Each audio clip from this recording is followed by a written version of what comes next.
Hey everyone, welcome back. It's Lucid, and I've got a special guest. You say I'm special. you are special.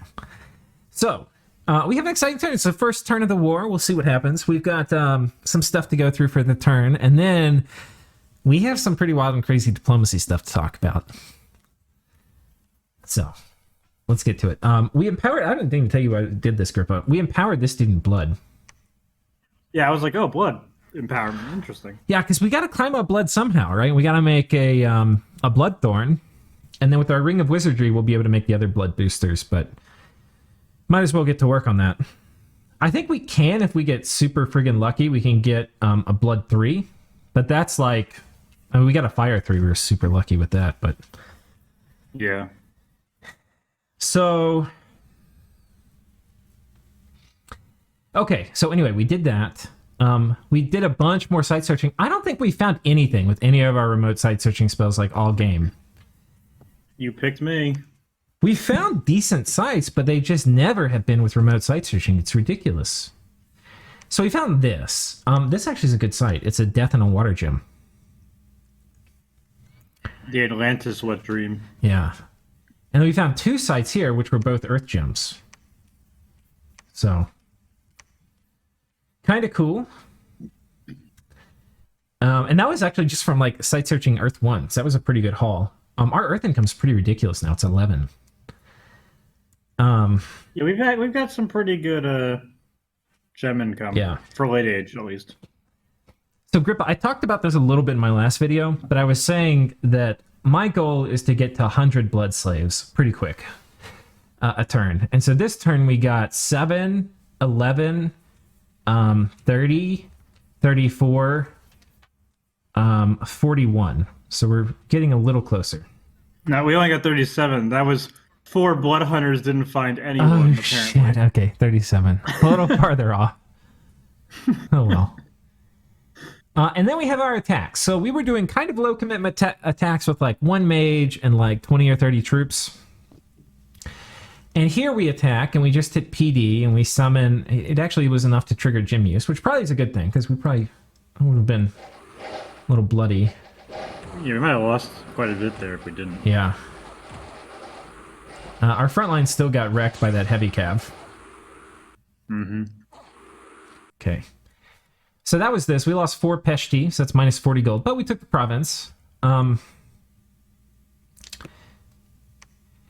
here, Midgard broke out of his capital, which he's been sitting inside without even doing anything to break out for a while, which I'm not exactly sure what's going on there. And this has the 2 Volas in it from a province adjacent to it that we took. That's good. Mm-hmm. A bunch of mine burns coming out, and these guys have a horrible MR. Yeah, and they get wrecked. And then here's another place where we're attacking. Here we've got quite a few Malia Druzina. One of our guys took a huge amount of damage. I'm not even sure that was from. I don't know if we got mind burned. Or maybe we hit a bug. Okay, we lost 2 dudes, but we killed an Orphic Mystic. These guys are actually really cool. They come in a few varieties, like a... You can get a Death 2. That's like 1 in 6. Those are the best ones, kind of, because they can just sit there and skelly spam. But you get a Nature 2 as well, which is pretty good. And you get an Astral 1, which is really nice because you can throw them in communions. These randoms are kind of a little bit less important, I think. Anyway. I can't remember what... Yeah, they're interesting. What type was this one? Oh, but the thing that makes these pretty good at skelly spamming is they're spell singers. So anything that summons, you know, they get, I think, half fatigue from summon spells. So, like, look, he's going to cast Swarm. And normally, for a Nature 1 mage, it would use 100 fatigue. Right? But he's only used 42. So it's really good for these kind of applications. Oh, yeah. That's pretty crazy, because that's doubling your, Yeah. mileage. Yeah. And that's pretty good. So that was here. And so right now it's looking like things are going good. But then we run into some armies. And then we find the kitchen sink. Yeah. And I looked at this. When I first saw this, I was like, okay, this is like a medium commitment army. I don't think this is... I think this is like a very high commitment army for him. This is about like 15 mages. Yeah, when I first saw this, I'm like, oh shit, this is a big thing. And you're like, it's just some skeletons. And I'm like, you are way more confident than I am with that line of mages. Look how fast that air Casting elemental died. Arco, casting Arco buffs on all of his, formation fighter hoplite sacred. Look at these guys. They've got... This one didn't get the strength buff. Let's see if we can find some that got strength buffs. These probably did. Oh, no, not yet. Maybe they get it next turn. Legions of Steel... Well, they didn't really get strength buffs, but when they get strength buffs, this jumps up to 20. And then they're berserking, and then with luck and ethereal, with normal weapons, it's like a 1 in 16 chance to kill them. It's actually really hard. Yeah. They don't have poison resistance. And I think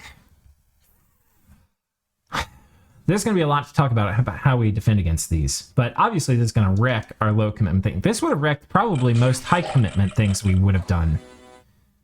I think those guys could have killed 100 Malia Drazina. Yeah. With no magic weapons. Definitely. But, I mean, we wouldn't have brought Malia Drazina without mages, so... Watch me.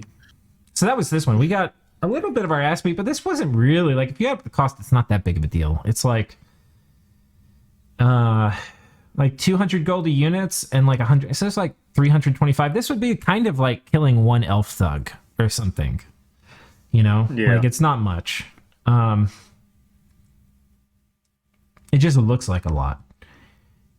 And then he pings us here, and then we attack here, and this is his other army. And this is like ultra low commitment. This was our dude who was going to die this turn anyway.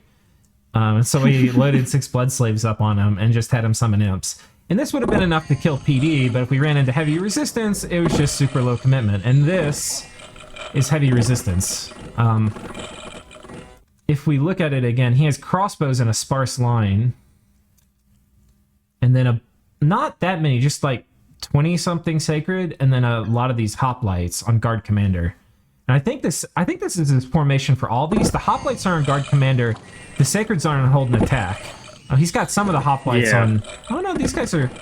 No, he's got them like positioned behind it, so they keep casting buffs on them as they trickle around. Yeah, but some of them are on guard commander. These guys here are not stuck. Yeah, some of them are. And you can see he's got a decent little trickle of Skelly spam going, but this wasn't enough to trigger gym use. And his elephant also got buffed. I've heard him. He got buffed pretty good. He's ethereal, pretty scary. So that's that.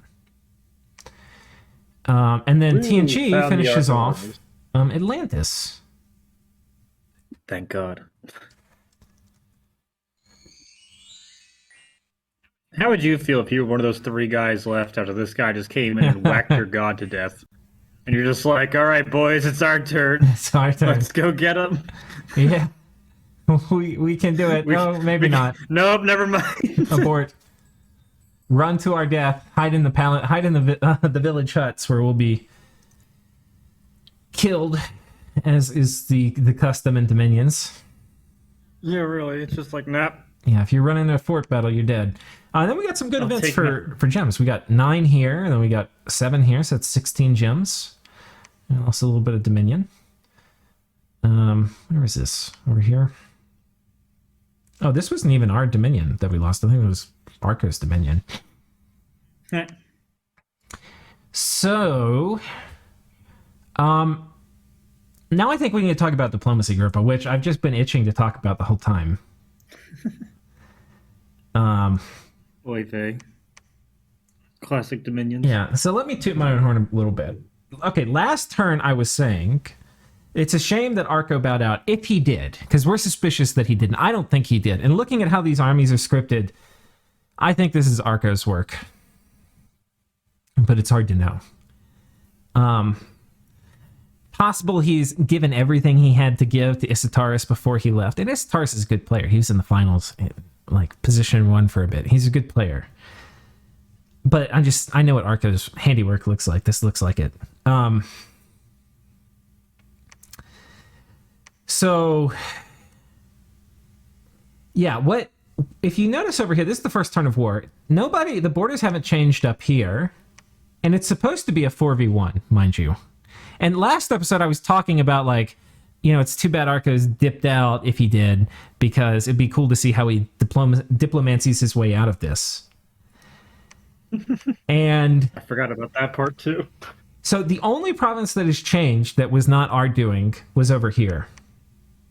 And if you notice, this group, which had built up over here, he wasn't concerned at all with defending against Vettiheim. Which, if you look at it, we don't even have any infrastructure to gain. Like, we were just going to do light raiding. Like, if this goes to Zan, there's nothing for us to get, really, aside from just some raiding.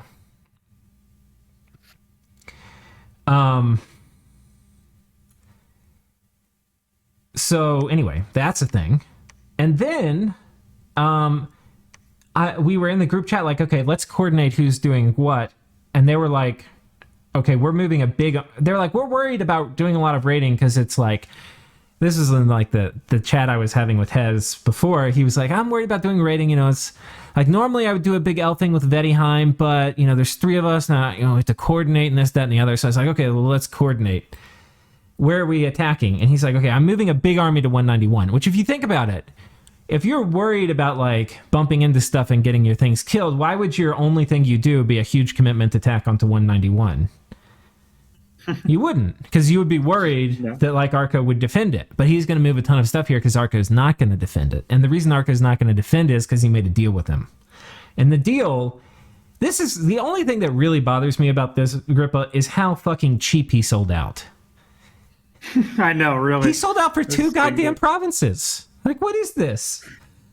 It's like Dollar General for getting bought out of a coalition. Well, that's probably not a stat throne, then.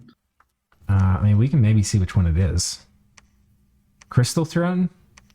Could be that. Because he probably wouldn't have wanted to give up stats for his sacred. No, he has the Ulm Throne, too. Caleb has a 4... this is troglodytes, I think, on top of this one. They've cracked it.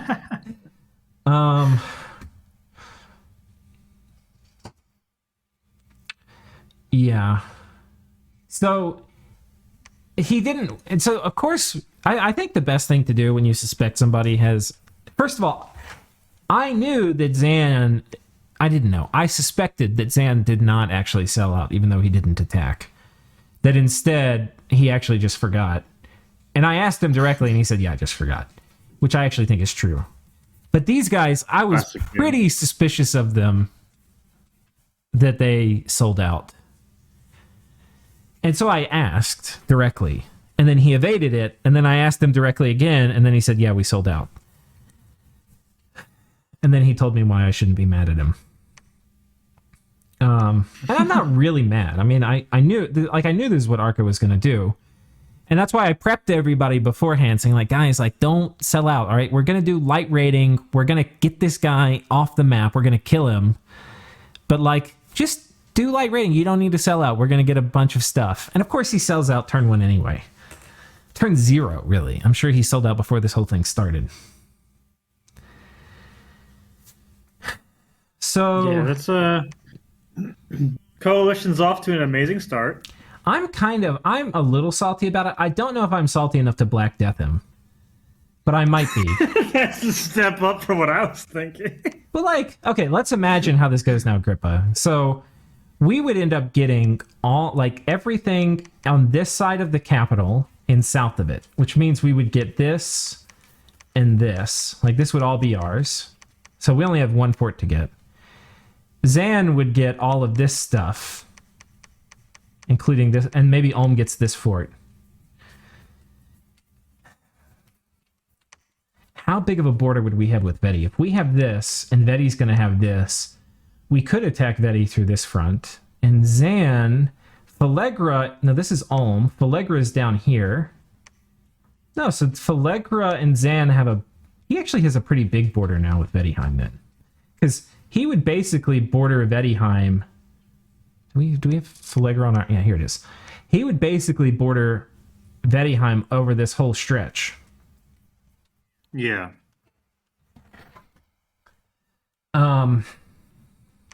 And I'm not committed. I mean, it's reasonable for somebody to get bought out of a coalition, and it does weaken Arco. Because Zan, I mean, we were talking with Zan about doing it anyway without Vettiheim.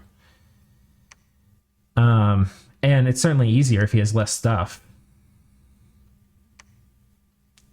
Yeah, I mean, at this point, we can take what we got. It still helped more that we got him in than it didn't. Yeah, exactly.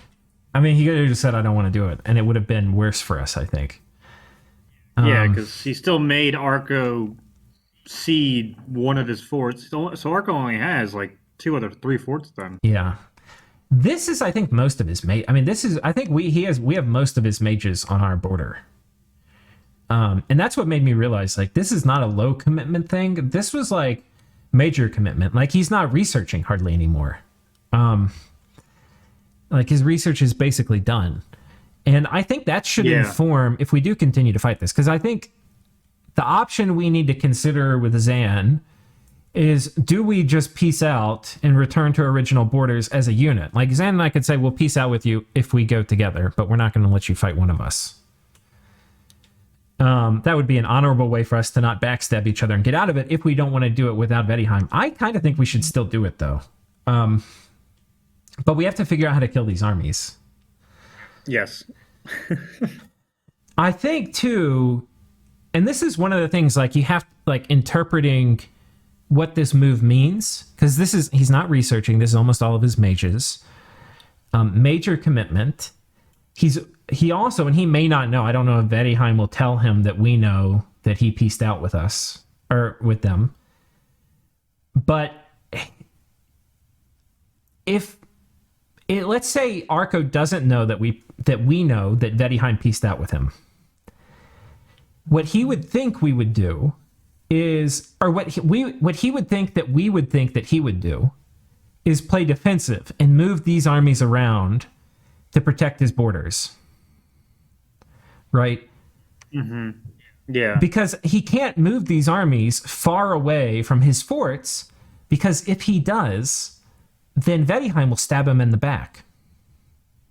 Right? Yeah. So if we didn't know that Vettiheim had pieced out with him, that's what we would think he would do. But if we do know that Vettiheim pieced out with him, then we probably should write a message to Vettiheim and say, don't tell Arco that we know that you pieced out. If he hasn't already done so. We need to ask him if he has. I'm concerned that army that Arco has to the south is going to come for Atlantis. Oh, yeah. No, this army, I think, is going to come right here. That's what I'm thinking. Like, he's going to push into us. He like, his buffed units there. Yeah. With that line of buffs, like, we can't kill it with air elementals. We can't kill that with fire elementals. Oh, we kill him with Skelly Spam and Rigor Mortis, I think. Yeah. So, yeah, I think we can still kill this, but in relief. There are some problems, though, that we didn't prepare adequately for. Like, we needed another communion matrix to bring this nature mage into this communion here, which we don't have. We only have one real nature mage who can jump into a communion. Or we only have one crystal matrix, so we have to decide where do we put it. But so I think, in light of all of this, if we choose to fight, he will think that he has the initiative, because we won't expect him to go on the offensive when he's in a coalition. He would assume that we would be thinking he's going to be defensive. And then when he barrels into us, well, that would be somewhat unexpected. The good thing is, if we want to, here we can do a very high commitment defense, because we have a ton of mages around here. Yeah. Here's actually a lot more tricky, but we need to defend it because we're one turn away from having this fort go up. Yeah. Yeah, so I think we need to hold the defense in that forest province. Yeah, I do too. And if we're going to move that many mages here, we better build a lab so we can chill next turn. But let's go through and look at like the things that we can do. The only school we have really high is enchantment. I mean, we could maybe do something with. We also got Sin Lesser Horror. I have 2 of those casting, but we need to figure out where we want to cast them. I have them going, I think, here and here, but they may not be the best places for it. And we could potentially also use them to gym bait. I'm not sure if they will gym bait an army this big though, but. I think 2 of them would. I don't think 1 would, but I don't know for sure.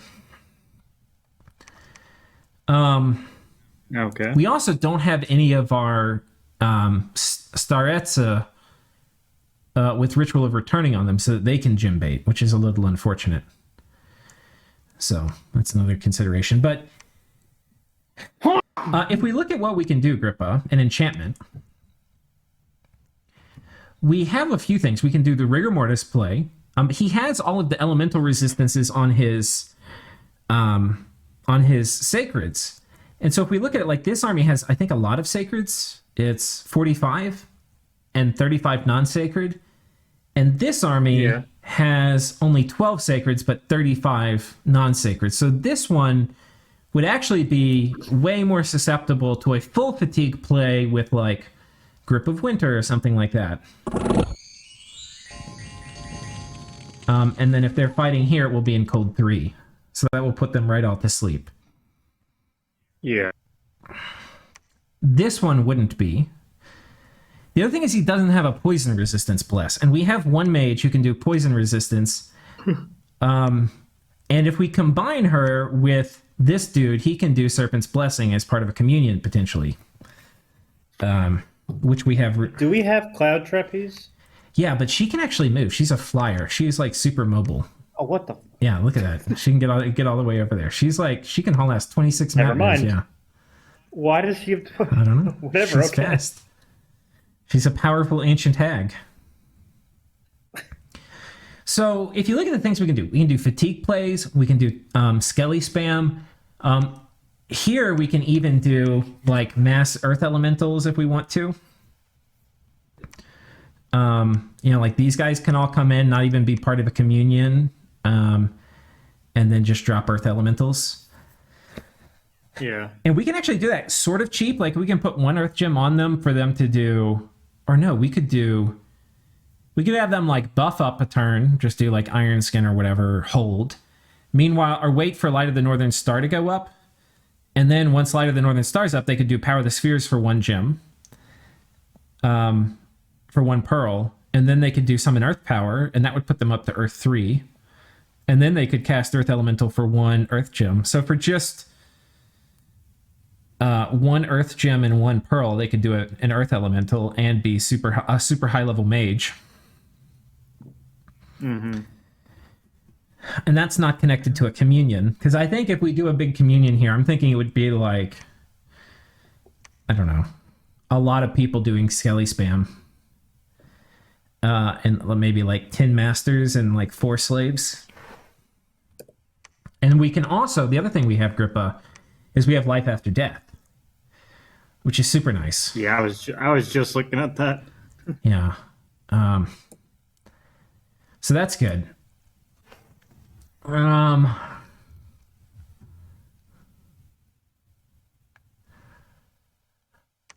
So I don't know. I feel like, I mean, the other thing too is we also tactically have some advantages. Like we know what he's got.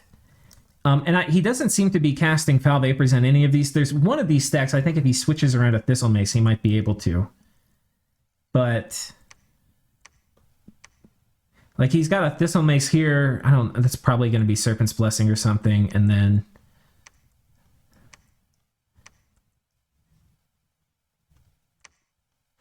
this, like he could put the Thistle Mace on this one and then she could do Foul Vapors, which, who knows, but. Yeah, I'm trying to think, like. He's also got his gods here too. So like this god. Oh yeah, he's got a. This one could do Serpent's Blessing and he could switch the Thistle Mace to the other one and they could do Foul Vapors. Yeah. Or he could do Foul Vapors with this one and then do Serpent's Blessing with the other one. I think that's actually probably what he had scripted. I think that's probably what he's doing, yeah. The problem with us defending here is we actually don't have a lot of mages. We don't have a lot of mages at all. We have one air mage who could probably come in and do... Like, there's a few options. We could do mass flight. And then with a huge PD dump, like, we could cancel a ton of recruitment.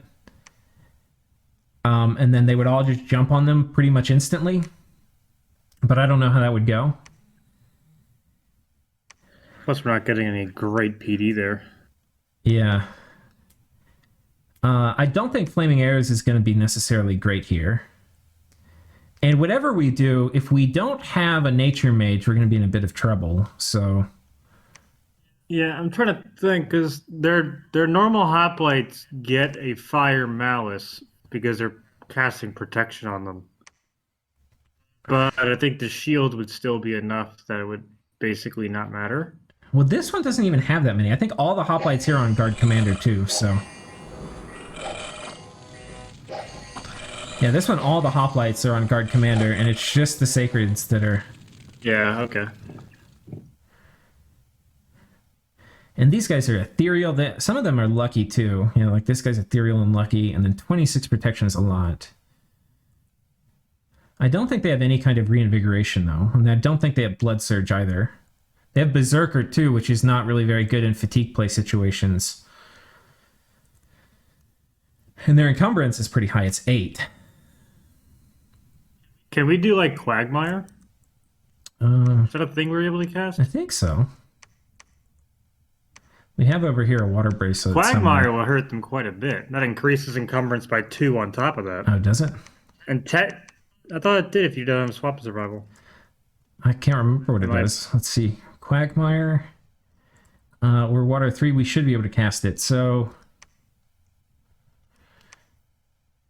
all units without swap survival, yeah. Yeah, this would be pretty good in a fatigue play.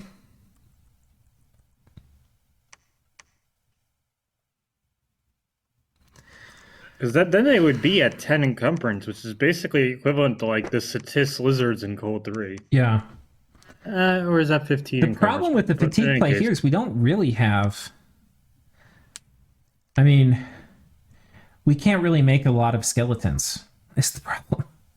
We only... If you look at all of our occultists, we only have 4, 5... We only have 5 here. Also, they're the stupid Sabbaths, so going into the communion will basically fatigue them out in the first place. No, they're Astro Mages. They can jump in normally. Oh, yeah. Right, I forget. I'm just seeing the blood. And these guys can't make it here. Some of them can.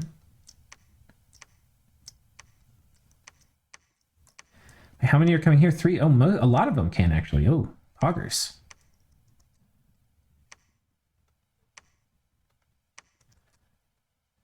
You get different old age rolls, and some of them can go and some of them can't. So these 3 could go. Well, now we're getting a decent amount of Skelly spam. Mm-hmm. And I think, especially if we get... Well, let's see what it would take to get... Oh, we could do a Skull Staff. I've got a Skull Staff somewhere. Yeah, we could have 2 slaves and 6 masters... And one of them with the Skull Staff doing life after death will kill the 2 slaves, but they will make a fuck ton of skeletons. Would it be worth it to have one of them casting a reinvigoration like every 3 turns? Yeah. Yeah, we could do that. Gets a little bit more use out of the slaves. Yeah, for sure. And then we could have, somebody get... I mean, with relief up too, and earth power will help some. Not a ton, but some. And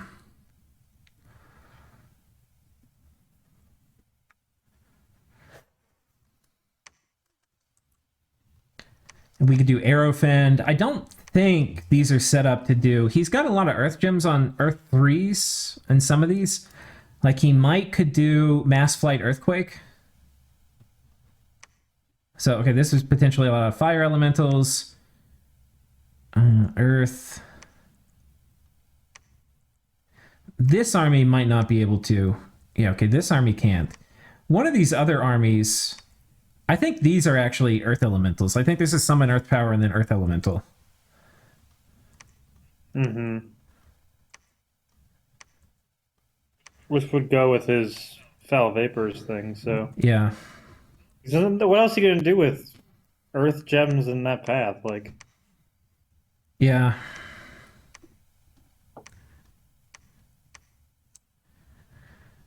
I kind of don't want to risk her either. She's like game changing in a way. Like these are important paths.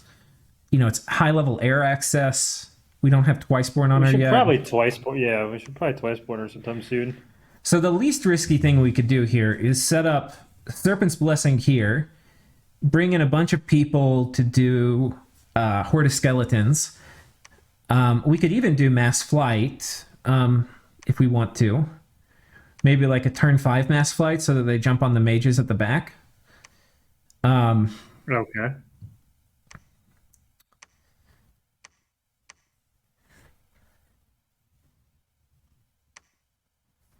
Yeah.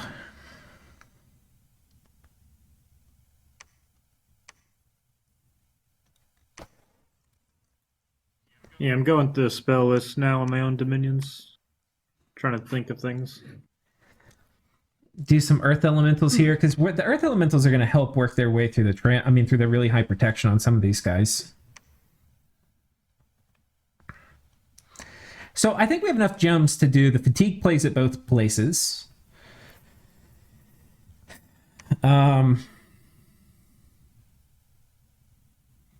Probably life after death at both places.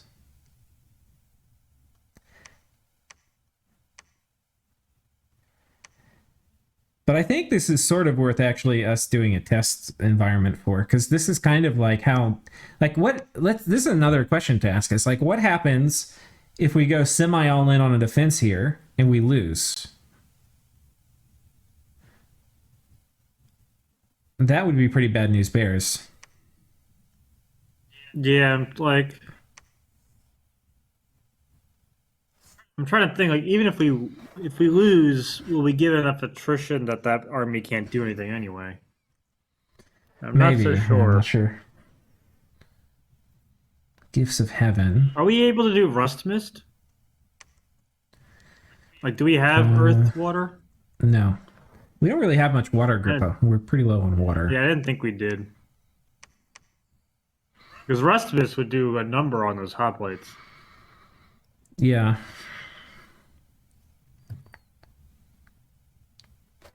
Let's check this army again. I don't think this army can do Foul Vapors. He's got this Enchantress, who theoretically could. Crystal Mage. Yeah, a bunch of Elementals here, probably.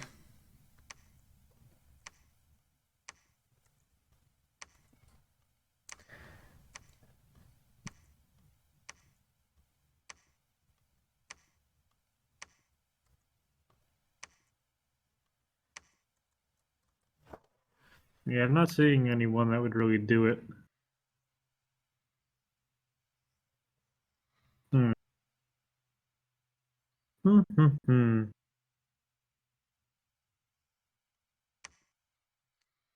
What's the MR on there, guys? Out of curiosity. Let's take a look. Zuma's certainly going to do anti-magic, but as should we. Not very high. 11. Because we could set up a Mind Burn Communion. Yeah, that will get past a lot of that. I mean, we have this turn. We're going to have Soul Slay, too.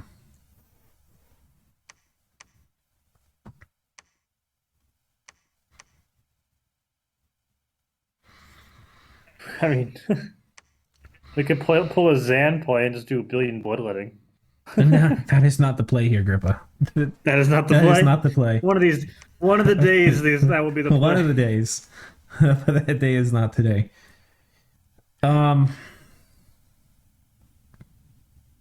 Definitely don't want to do Rain of Stones. Not be good for us. Yeah, they got too much armor. Everyone has hats. Let's see.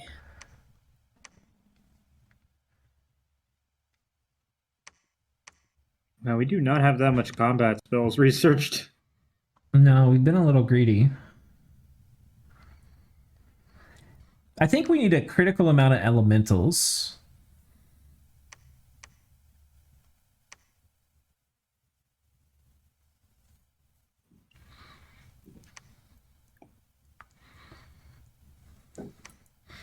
I think we have to set up a test game for this too, though, Grippa. I think we really do. Oh, yeah, I agree with that. Because like, I'm looking through it now, and This one I think will be a little trivial. The thing I'm also not sure about is how much do our archers help? Because a lot of times in buffing strats, if you forward position your archers, you can fuck with the mages a lot.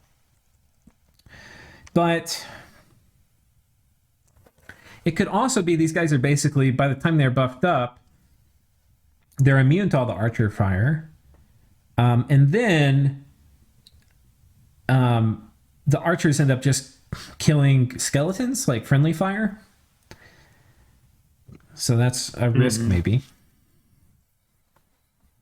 I think we can out Skelly spam them. Oh, for sure.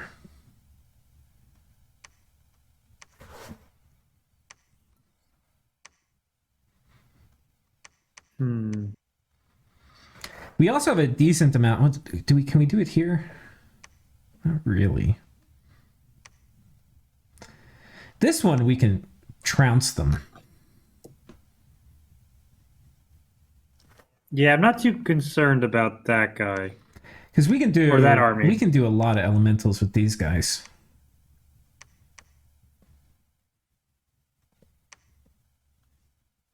Yeah. Well, so that's it. Arco's wiggled his way out with a very cheap buy off of Vettiheim. I mean, remarkably cheap. There's some movie where it's like, I can't remember what it is. He's upset with how cheap he gets bought off or something like that. I can't remember what it is, but that's really just what it is. I know what you're referencing, but it's just like, come on, man, you're worth more. Yeah, like you're gonna you're gonna betray me for that much, like for that little, like come on.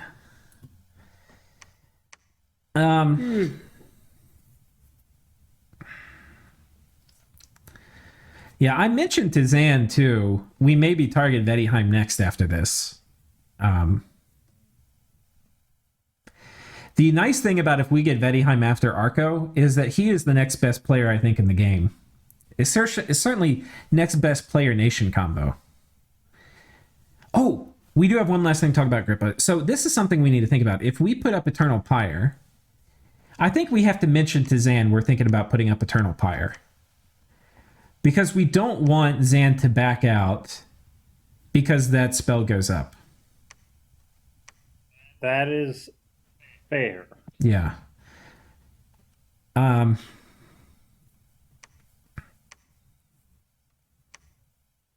because he was super gung-ho about going after Joe Brandon's Bogarus, who put up Eternal Pyre turn 19. Yeah. He's like, he has to die. So we do the same thing. Not the same thing. It's turn 35-ish. But we're also going to make that play. He's not happy about it. Okay, well, that's good to know.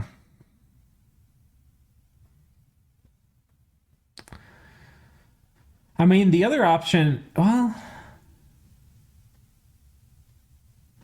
See, I don't know. What would we do if we peace out? Let's think about that. So let's say we peace out, we go back to original borders. We could probably get... I'm pretty sure Arco would do that with Zan and I. What would we then do? I feel like we're a little too small to chill. Are we? We're probably not. But I'd rather be a little too big than a little too small. I mean, if we look at what's happening over here, Raga's basically pinned in their capital again with a huge-ass army of Jomanese out here. They keep getting... That is just a cluster F over there. Yeah, I don't know how this plays out, but I kind of feel God, if Joman gets the cap, that would be kind of weird. That would be hilarious. Yeah. I'm honestly rooting for them to do that just because of how this whole thing has gone down. I fully expected Caleb to get it, but Caleb has taken a lot of beatings. We haven't seen a lot of the battles, but I've kind of heard about them. Caleb has had multiple battles where they lost like 30 mages. Oh, really?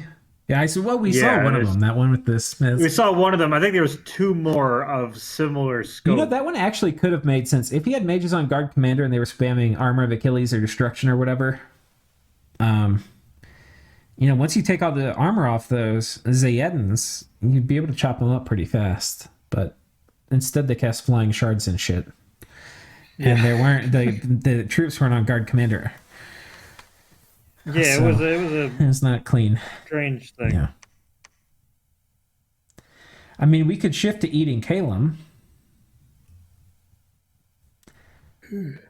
We have a mass flight ourselves, so just be popping around everywhere. So I think this is what we do, Grippa. I think we need to set up the test game. If we can take these fights cleanly, then we do this and we finish off Arco, because killing Arco is going to greatly increase our chances of winning the game. By that point, we'll probably be pretty big and we can chill for a little bit. But I think we just keep this alliance with Zan. It seems to work out pretty well for us. And I feel like we can trust him. Like, if he says he's going to do something, he will. Yeah, I would agree with that. Yeah. Ballin, I'm a little more skeptical of. But just having Zan as part of that combo makes it a much, much more trustworthy team.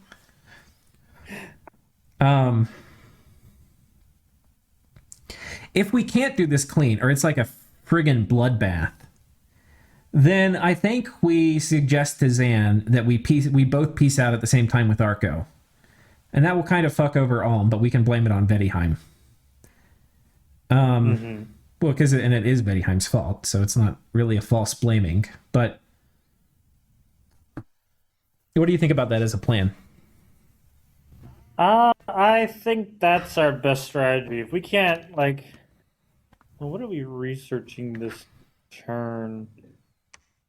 So we're getting Thom 5, so we'll have Soul Slay for next battle. Yeah. Don't know if that does the difference. I mean, because their hoplites have 13 HP, and Mindburn does 12. Yeah. So that kind of sucks. For them? For us. Oh. Well, I mean, it's DRN. It's a head hit. Yeah. That's true.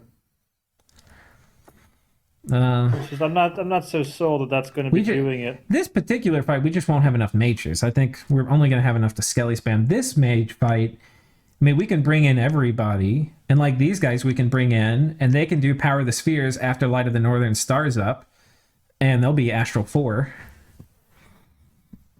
We should look into maybe going for Evocation 4 and getting Netherbolt. Oh, you think?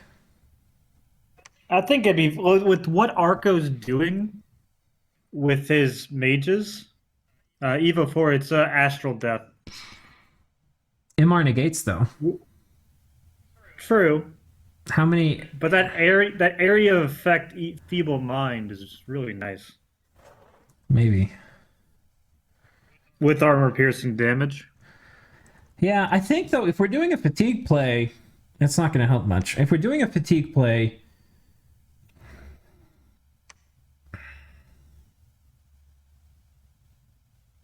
God, it would be really great to bring Baba Yaga and do all the cool shit she can do. Yes. But we need a Ring of Returning and which we can make, by the way. Maybe we make one of those this turn.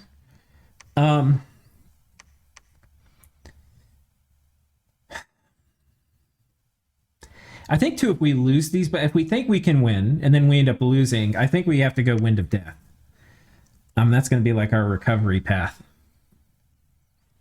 Yeah, that would be good.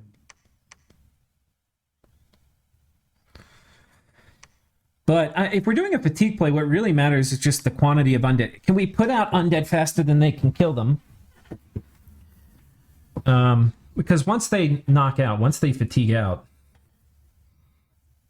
they're in deep, deep shit. Because the undead are just going to chop through them.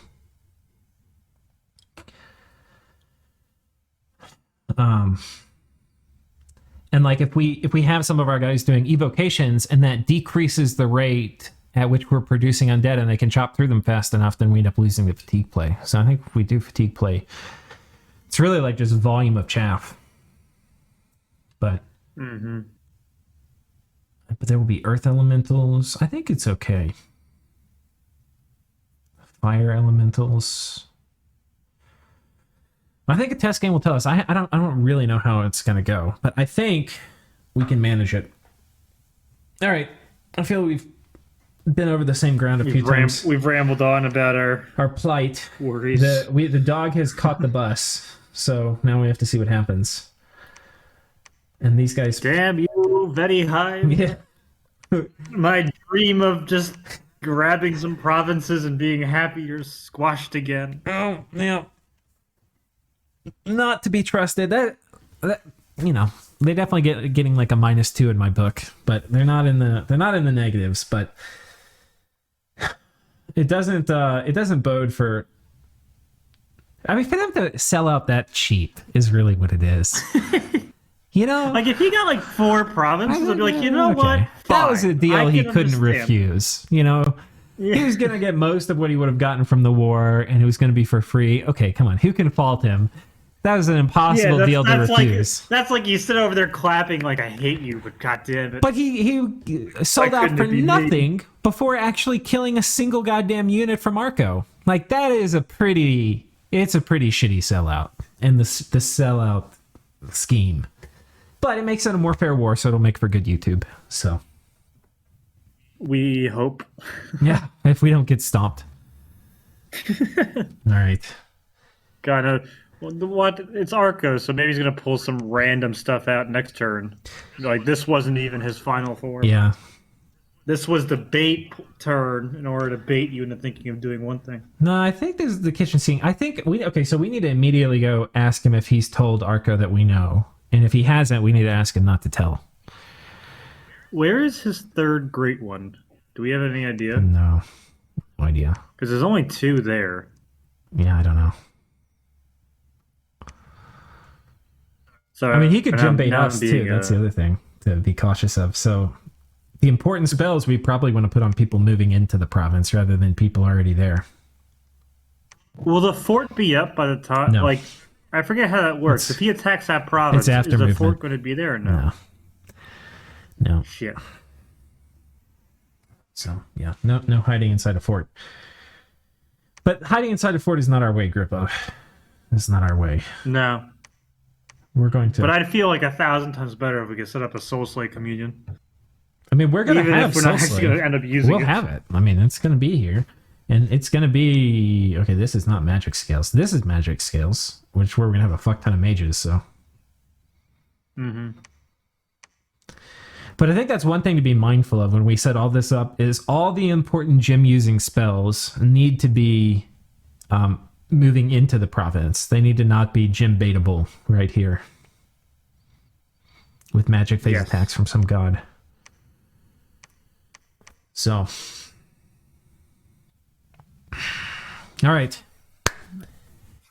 Break. See you next time, guys. See ya. Hey, so quick addendum to this. The video Grippa and I just recorded. At the mic. So, we finally got this set up, and basically the idea, I want to show you all this before the turn happens, because, I don't know, that way I can kind of go on record with what my thinking was, and that way when it fucks up, you'll at least know kind of what I was thinking ahead of time, and I can't doctor it afterwards, pretend like, I don't know. Anyway, we're basically expecting this army to do Relief and Foul Vapors and Serpent's Blessing. So we're coming in with our own... We're bringing Baba Yaga, which is a pretty big commitment. If she dies, in some ways it's irreplaceable paths. I mean, she's super important for the nation. So her dying would be a big deal. However, it's not the end of the world. You know, we could wish for any of these paths we need. We've got pretty good boosters. I mean, there's things we can do, but it would be really shitty if it happens. All that being said, I don't think she will. I think her coming in, doing mist form, is going to make her not likely to die. She's got flying, too. So if things go south, she can probably escape off the battlefield. And she's going to put up Serpent's Blessing round 2. She needs to wait for the other people in the communion to get their thing done before she can do that. So Serpent's Blessing round 2, and then Relief. And that will go towards, well, yeah, it's going to help us suffer less from the fatigue play. And then Hal's going to help distract their mages a lot too. And then personal regen. And yeah, that's basically that. This guy, we're not doing flaming arrows here. It's the other kind of weird thing. And we're also not bringing all of our troops. We have a lot of troops that basically aren't going to come. Like these troops aren't coming. These guys were going to come, but they're not going to. We're going to instead move them down here. And there's actually a pretty good reason for that. The reason is basically we need enough troops that are going to basically suicide and die, essentially. However, if we have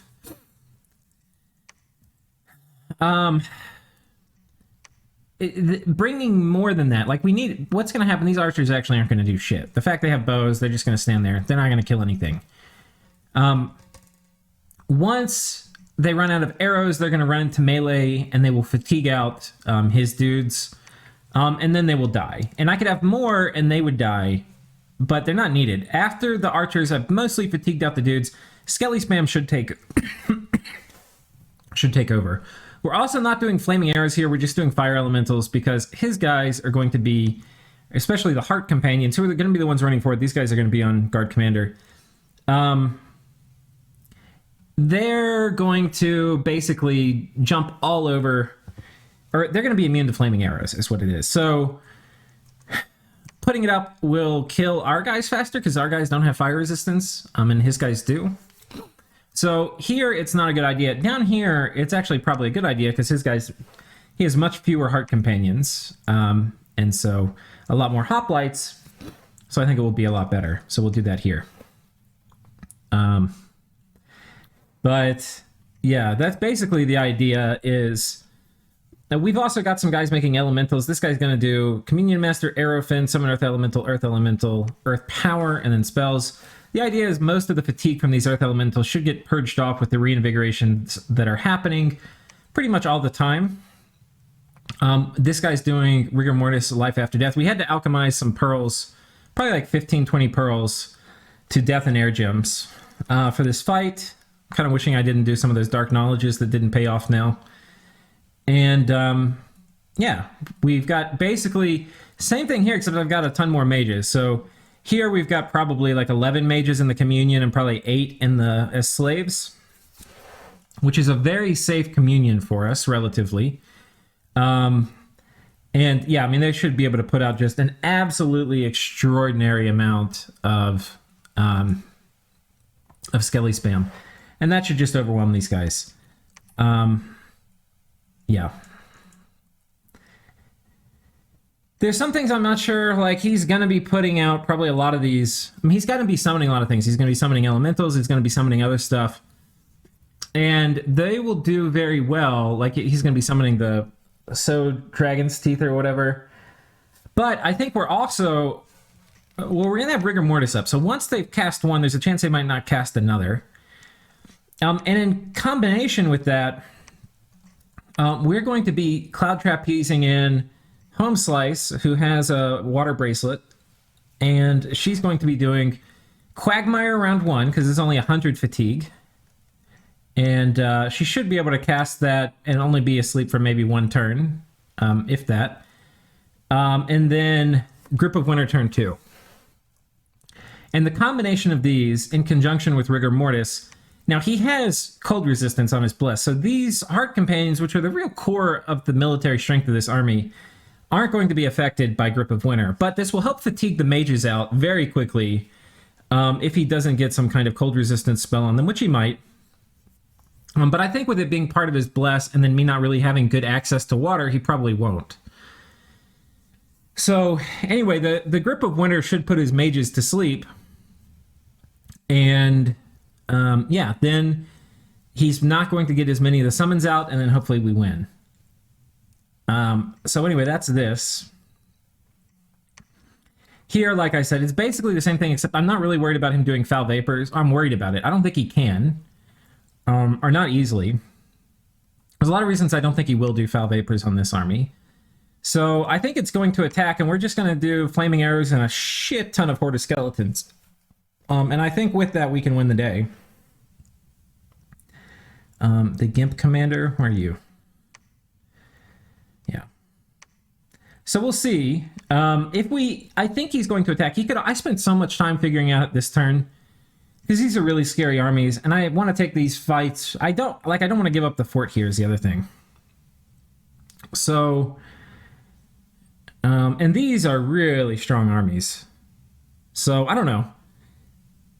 We also had to cancel a bunch of recruitment, because the second thing I want to talk about is all the auxiliary things we have to do. So we're playing a bunch of commanders in, because we don't have many here, and so I need to get them from wherever I can. So we basically checked every province that might be able to get commanders in, and if they have 16 movement, like this guy, we're moving them. Ideally, they...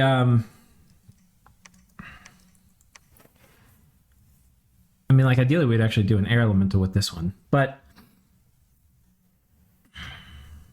it's going to cost us 4 pearls to do one air elemental in combat. I don't think that's going to do enough. So we're just going to have him come and cast spells. But little things like moving these people from here, they have to go through this province, and Arco is the kind of player that is going to do a lot of magic phase attacks that potentially disrupt logistics. So I fully expect some great hawks coming in, trying to fuck up reinforcements. Also, very possible he sends great hawks on these guys.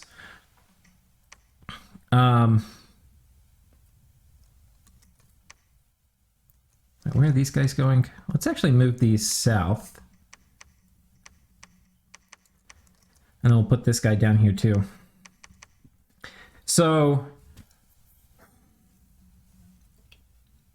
yeah, anyway. We have to basically prepare for Black Hawk attacks on all our groups, which means here, we've got them kind of out of the way. It's pretty likely I think the Black Hawks will land on the commanders, but we'll see. I actually probably should forward position them some, because they normally are on fly attack route. We've also just got a lot of PD here, right? And even if they get these eparchs, it's not the end of the world. But if they break the province connection, then I'm going to have some of my important guys who need to come in. They will not be able to. Oh, wait, shit. I need to make sure I didn't grab any of these guys with 16. Oh, my God, I did. What was this guy? He was a slave? Okay, we're going to bring him over here. I need to recheck this. See, these are weird little interconnection things that can cause problems. So this guy needs to be a slave. Put him at the back.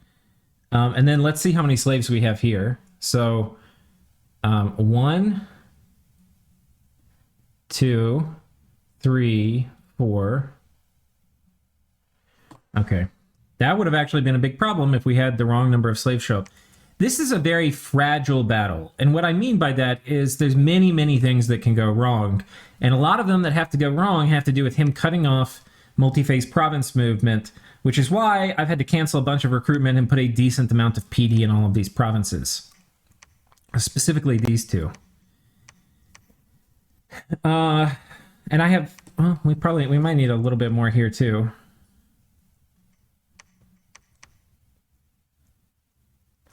So we'll see. I think this will be enough to cut off most of his... It's possible if he sieges this, it could make it where this guy can't reinforce too, which is a kind of weird little bug we were looking at the other day. Normally, if you magic phase on top of a fort, it won't stop people going out, but it can fuck up multi-province move. And the reason is because it will consider this an enemy province that it's moving out of, and it will increase the movement cost. And if they're right on the edge, like this guy is with 16, it won't make it. So this is a really complicated turn, and I'm assuming he's going to attack. That's what this is all based on. I'm pretty sure he will, but he may not. He may not. If he does, I think we can take him. And I'll show you the test game in a minute with what I think this battle will look like. We didn't test this one. I think this one's going to be a lot easier. Basically, it's just going to be arrow and a bunch of skelly spam. Flaming arrows and, yeah. So we'll see. I think that the thing that makes me pretty confident that he's going to attack is he doesn't know that we know that Vettiheim's bought off. Tianchi hasn't attacked him yet, and these are really strong, and he may think that we underappreciate how strong these are. And he's been pinging these. Like, he knows I don't really have enough stuff in the area. And I've been relying a lot on troops, which are going to be mostly ineffective against this army. So, yeah. It's kind of interesting. It's kind of interesting. If he attacks, I think he loses everything, though. Which would be good, because then we can come in here and take a bunch of this stuff. God, these goblins have really pissed me off, though. We'll see. We're going to be... I'm going to Diplo against him real hard now, because he did that. Especially if we get his score graphs and they're scary, which I fully expect them to be. So we'll find out. We're going to create like a panic over Vettiheim if we can. I was going to be friendly to him, even if they were big. If they helped. But yeah, this is going to be a recipe for us fucking with him. But a lot of this is going to be dependent on how this war goes. If we get basically bitch slapped here by Arco, then we're not going to be having much to say about Vettiheim. So that's basically it. You know, these are really complicated battles, it feels like anyway, and a lot of it is just managing these weird little one-off things like getting the right troops there, protecting their retreat routes. We're also hitting this province with Hars and this one. And yeah, I think that's about it, boys. But you can see little things too, like this group needs to work. If he magic phases in, this needs to work as a unit. And then it also needs to work as a unit as part of this army. Right? So it's kind of... Anyway. It's a little complicated. I forget where we're scrying this turn, too. 57? Yeah, we're going to see what's in this fort over here.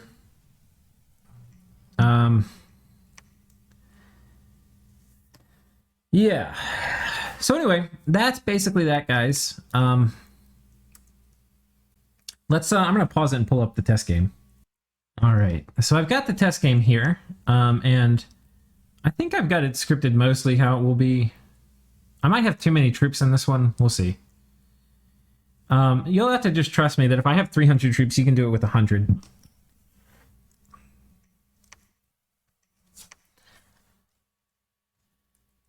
Arco force versus the Vettiheim force. The Vettiheim looks really superior here, but it's kind of not.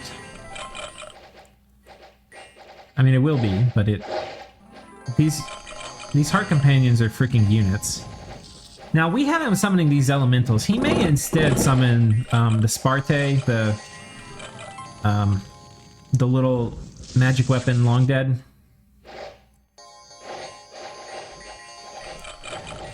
Arrows aren't going to do much.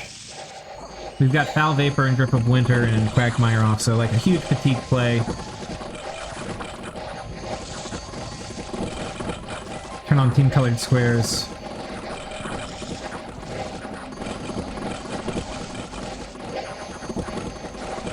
So a lot of our stuff is dying. This, by the way, is too much stuff. I think I didn't bring... You can see most of these archers aren't going to do anything, but they're about to start running into melee in about T-1 turn.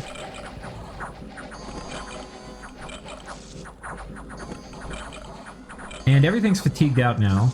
And his mage core is fatigued out too. I think they're not even able to finish all their casting. Well, maybe they were. Oh, this guy's got a lot of gems left. This guy's got a lot of gems left. Yeah. It's possible we keep them from casting everything.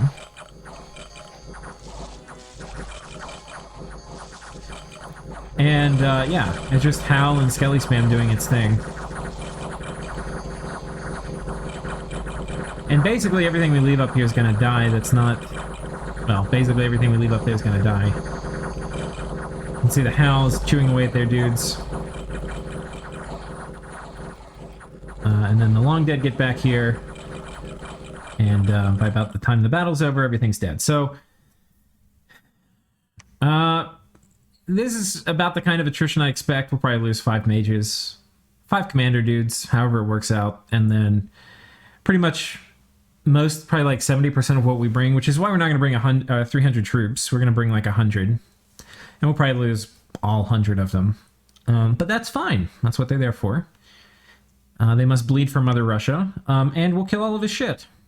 Including his gods, which would be great. If we can manage it. So, that is the plan. There's like 50 ways it could go wrong. And we could just get outsmarted by Arco. So, we'll see what happens. He could also just not attack us, and then the 4 hours I spent trying to figure all this out. And it doesn't look complicated, but it is. Just trust me. Would all be for waste, or for naught. So, tune back in next time, guys. Big freaking fight. See you then.